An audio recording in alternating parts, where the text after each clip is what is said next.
آپ نے ابھی وزیر اعظم نریندر مودی کی اسپیچ کا ذکر کیا اور کہا کہ ان کی جو گفتگو تھی، ان کی جو جاہلانہ تقریر تھی جس کی وجہ سے ماحول بدلا ہے. آپ نے ان کی راجستھان میں جو اسپیچ ہوئی تھی اس کے بعد آپ نے فوری طور پر ایک ویڈیو بھی جاری کیا، جواب دیا تھا پی ایم مودی کو.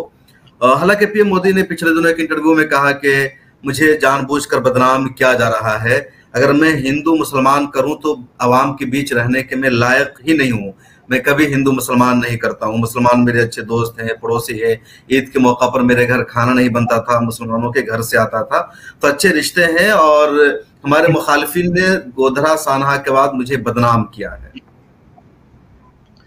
اور اس کے اگلے ہی دن جناب نے کیا فرمایا؟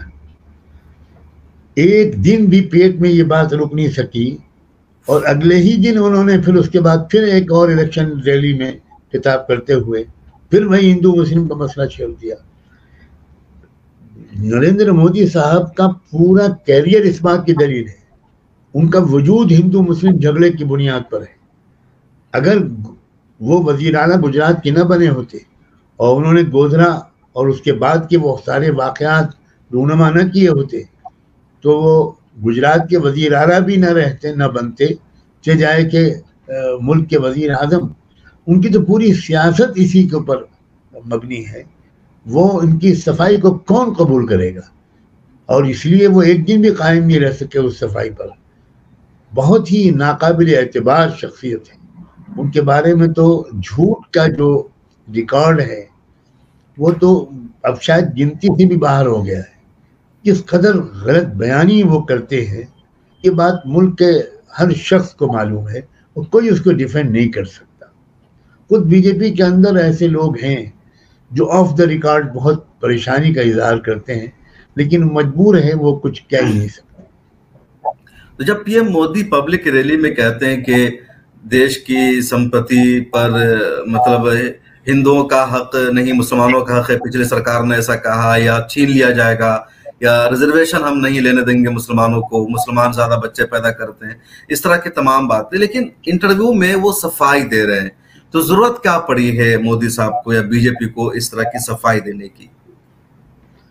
یہ جو الیکشن کے جتنے مرحلے ہوئے ان کے جو ریزلٹس کے بارے میں یا ٹرینڈز کے بارے میں جو فیڈ بیک ان کو ملا بہت ہی ریلائبل ایجنسیز کے ذریعے سے، اس کے بعد ان کو لگتا ہے کہ اپنی صفائی دینی پڑی. پھر انٹرنیشنلی ان کا امیج جس طرح خراب ہوا، جس طرح ان کو یونائٹڈ نیشنز میں ہیومن رائٹس آرگنائزیشن میں کا نوٹس لیا گیا، اور ان کے اس قسم کے بیانات کو، تقریروں کو، رویوں کو برا بھلا کہا گیا. مختلف انٹرنیشنل آرگنائزیشنز نے اپنی برات کا اظہار کیا. یو کے پرائم منسٹر جو بہت وہ ہندو ہی ہیں، انہوں نے بھی بہت اس پر اتفاق کا اظہار کیا. امریکہ کی رائے عامہ ان کے بارے میں بگڑنے لگی. نیو یارک ٹائمز اور واشنگٹن پوسٹ جیسے بین الاقوامی اخبارات میں ان کے خلاف اداریے اور تحریریں آئیں. تو اپنے امیج کو سنبھالنے کے لیے ان کو کچھ نہ کچھ تو کہنا ہی تھا. تو انہوں نے ایک انٹرویو میں وہ بات کہی. الیکشن کی ریلی میں کچھ اور کہہ رہے ہیں وہ، اور انٹرویو میں انہوں نے کچھ اور کہا. مطلب صرف امیج سدھارنے کا مسئلہ ہے، بقیہ مسلمانوں سے ووٹ حاصل کرنا یا ان کے درمیان اپنی اچھی امیج بنانا ایسا کچھ نہیں ہے.